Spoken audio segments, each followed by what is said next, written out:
안녕하세요. 오늘 주제는 우린 불편의 시대에 살고 있다. 하고 싶은 말을 잘 못하는 세상이 되었습니다. 빈부격차가 이제 가속화가 되는 거죠. 개발도상국에서 선진국으로 가면서 빈부격차는 자연스러운 현상이다. 끼리끼리 모이게 된다. 신축 아파트 보시면 아시게 될 거예요. 너네 들어오지 마 라고 얘기를 하는 거죠. 이제 입주민이 아니려면은 끼리끼리 모이게 됩니다. 여러분들이 원치 않든 원하든 불편의 시대에 살고 있다라는 겁니다. 간략하게 오프닝 했고요. 가난한 사람들이 더 가난해지는 세상. 첫 번째 주제를 돈으로 썼습니다. 심층 상담을 하면서 느낀 점이 꾸준하게 저축을 하는 것보다 조급함에 이르러서 빨리빨리라는 생각이 좀 들더라고요. 목표는 어쨌든 경제적 자유라는 건데 현금흐름표를 받아봤을 때 관리를 할 수 있는 수준이 아니더라고요. 빨리 몸값을 올려야 되는 상황인 경우가 굉장히 많더라고요.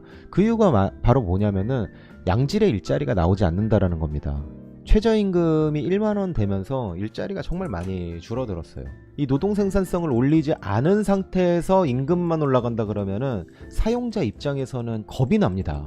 과연 한 시간에 우리들이 몇 분을 일하고 거기에 맞춰서 우리가 컨트리뷰션 얼마나 기여를 했고 거기에 대한 보상을 컴펜세이션을 정확하게 하는 가치평가 지표가 있어야 되는데 그게 되지 않는다라는 거죠. 그냥 무조건 올린다 이겁니다.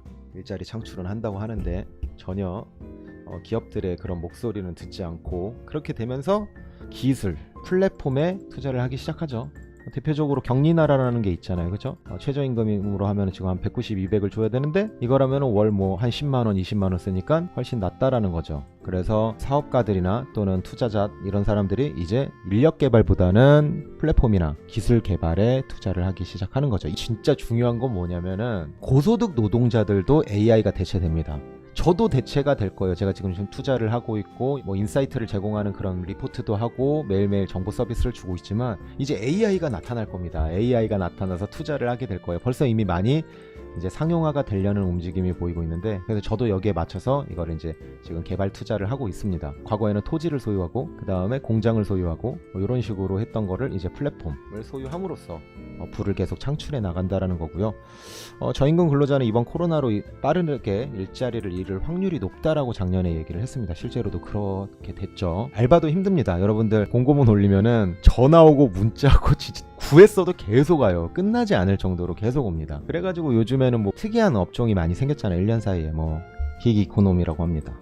일반적으로 기업 또는 사용자가 각각의 필요에 따라 임시로 계약을 맺은 뒤에 노동력을 충원하고 이에 대한 대가를 지불하는 거라고 합니다. 점점 내가 노력을 해도 돈을 벌 수 있는 일자리가 조금 줄어들고 있는 상황이다. 근로소득자 상위 0.1%는 연봉 7억 7천, 중위소득주의 27배 이렇게 되는 거죠. 점점 이렇게 되는 거거든. 중간 계층이 없어지는 겁니다. 250에서 350이 정말 탄탄하게 있어야 되거든요. 이게 정말 많아져야 돼요. 저는 그렇게 봐요. 점점 더 이게 격차가 심해질 거다. 애플 지난해 한국에서 16조 벌었다. 앱스토어 하나 깔아놓고 잘 만들어놓고 퍼뜨리면 막 이렇게 번단 말이에요 얘네들. 자, 두 번째, 가난한 사람이 더 가난해지는 세상. 시간적인 부분이죠. 신은 인간에게 하루에 24시간의 시간을 주는데 시간이 없는 게 아니죠. 시간은 원래 내는 겁니다. 더 재밌으면은 더 내는 겁니다. 그래서 시간이 없다는 내가 시간을 낼 만큼 매력적이지 않거나 당신이 동기부여를 못했다고 생각을 한다. 이렇게 들려요. 저는 24시간 시간은 저장되지 않고 소멸됩니다. 그래서 시간 활용이 굉장히 중요한데요. 이 시간을 어떻게 보내느냐에 따라 인생의 질이 바뀝니다. 특히 젊었을 때의 시간 활용이 중요하죠. 10대에서 노력으로 학력이 정해지고 그것이 기업을 정하며 연봉이 정해지기 마련입니다. 물론 바뀌는 사람도 있지만 연예인이나 정치인, 운동선수 같은 특별한 경우를 제외하면 대부분 회사에 들어가서 임금 노동자가 됩니다. 연봉은 근로시간을 고려하지 않습니다. 시급으로 계산해야지 정확합니다. 시급이 1만원인 사람, 10만원인 사람, 100만원인 사람이 있습니다. 하루에 근무시간을 8시간으로 한번 가정을 해보면요 이렇게 봅니다. 그래서 연봉이 높아야 됩니다. 엄청납니다. 이거 계산도 못해요. 엄청 벌잖아요. 이렇게. 그죠? 그럼 높은 수익의 포트폴리오를 성공하지 않아도 됩니다. 제가 항상 그러잖아요. 재테크보다 더 우선으로 돼야 되는 게 라이프테크다. 내 몸값을 높이면서 동시에 자본소득을 높여야지. 물론 양질의 일자리가 없기 때문에 이런 생각은 좀 이해는 돼요. 위로 올라갈 수 있는 어떤 사다리가 많이 없다 보니까 좀 사회도 좀 재미가 없고 그러다 보니까 투자보다는 또 투기적인 부분이 좀 많아지지 않았나 그런 생각도 들긴 합니다. 성공 확률은 높이는 방법을 다 압니다. 책에도 유튜브에도 다 나와 있으니까. 그러나 실행을 연속적으로 하는 사람들이 적다라는 거예요. 공부가 몸값을 높여주는 가장 보편적인 방법입니다. 그러니까 부모님이 우리한테 공부를 하라고 하는 거야. 야, 공부해라. 왜? 그게 가장 리스크를 해지하는 방법이기 때문이야. 실패할 확률이 가장 적고요. 고연봉을 약속합니다. 그래서 유년 시절에 10대 하는 것이 가장 좋고요. 20대 시작하면 남들보다 하루에 1시간 더 투자하면 되는 거고요. 30대에 만약 시작한다면 2시간, 40대는 3시간을 투자해야 된다고 생각을 해요. 킬링타임이라는 것만큼 무서운 단어는 없다고 생각합니다. 왜 시간을 죽입니까? 시간을 회복할 수 없습니다. 가난한 자들의 시간이 누적되어서 그것들이 대물림됩니다. 지금의 시간을 소중히 여기시기 바랍니다. 가난한 사람이 더 가난해지는 세상. 세 번째입니다. 부자가 되려면 3가지죠. 경제적 자유는 필수고요. 그 다음에 시간에 대한 자유, 그 다음 마지막이 이 시간에 대한 자유까지 확보한 사람들이 이 생각의 자유를 가지고 있더라고요. 그래서 부자의 3요소가 저는 이렇게 생각을 합니다. 부자와 빈자의 결정적인 차이입니다. 생각이죠. 결국엔 생각 차이가 모든 것을 바꾸는 거죠. 사실 앞에서 말한 2가지보다 더 큰 게 전 생각입니다.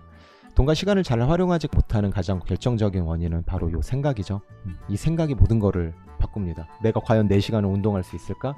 새벽 5시 반에 일어나는 게 가능할까? 또 피곤한 거 아니야? 못하는 거 아니야? 그런 생각들이 내 머릿속을 차지해가지고 우리를 점점 가난하게 하죠. 부자는 망해도 금방 회복한다라는 말이 있습니다. 실제로도 그렇고요. 바로 그 원인이 다시 재기를 할 수 있다는 강한 생각과 신념이 온 세포에 사로잡혀 있습니다. 물론 잘 망하지도 않습니다. 위기에 빠져도 잘 헤쳐나가고요. 위기를 바라보는 생각이 다릅니다. 그들은 위기를 기회라고 생각합니다. 실제로 저도 그래요. 처음엔 안 그랬는데 그냥 그렇게 되뇌어요. 그렇게 할 수밖에 없으니까. 인데 그냥 재앙인데 어떻게? 가장 좋은 방법은 뭐야? 이겨낼 수 있는 시련만 준다. 이건 기회다라고 생각하는 게 가장 나은 방법이더라고요. 실제로 지나고 나니까 그 모든 고통은 저의 강력한 성장이 되었습니다. 그러나 빈자는 그러한 생각을 하지 못하죠. 은행 잔고가 없는 사람이 거지가 아닙니다. 생각이 가난한 사람이 거지라고 이야기를 하죠. 생각이 가난하면 10억 있어도 신용불량자가 되는 것들은 여러분들 뭐 로또 당첨자들의 사례만 봐도 알 수가 있죠. 지금 바뀌면 돼요. 제가 항상 그래요. 내가 그것을 할 수 있을까라는 생각을 지웠을 때 무조건 된다고. 무조건 하는 겁니다. 그러니까 어떻게 해야 돼? 생각을 하면은 여러분들 무조건 몸이 멈추니까 움직이고 생각을 해. 주식 투자하면은 한 주 사라고 제가 얘기를 해요. 그리고 생각하자 그래요. 지금 바꾸면 됩니다.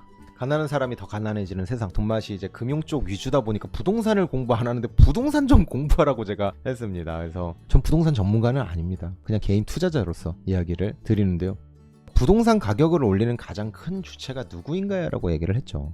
기여도가 가장 높은 사람. 정말 다주택자야? 누가 올립니까? 매년 1월 1일 날 국토부 장관이 공시 가격을 발표를 합니다. 1등부터 100등까지 모든 아파트가 정부에 의해서 발표가 되는데 누가 올리는 겁니까? 공시지가에 의해서 또 세금을 거둘 텐데 내리겠습니까? 지방세의 40%의 원천인데 서울을 제외한 지방들은 그러면 아예 운영 자체가 되지 않습니다.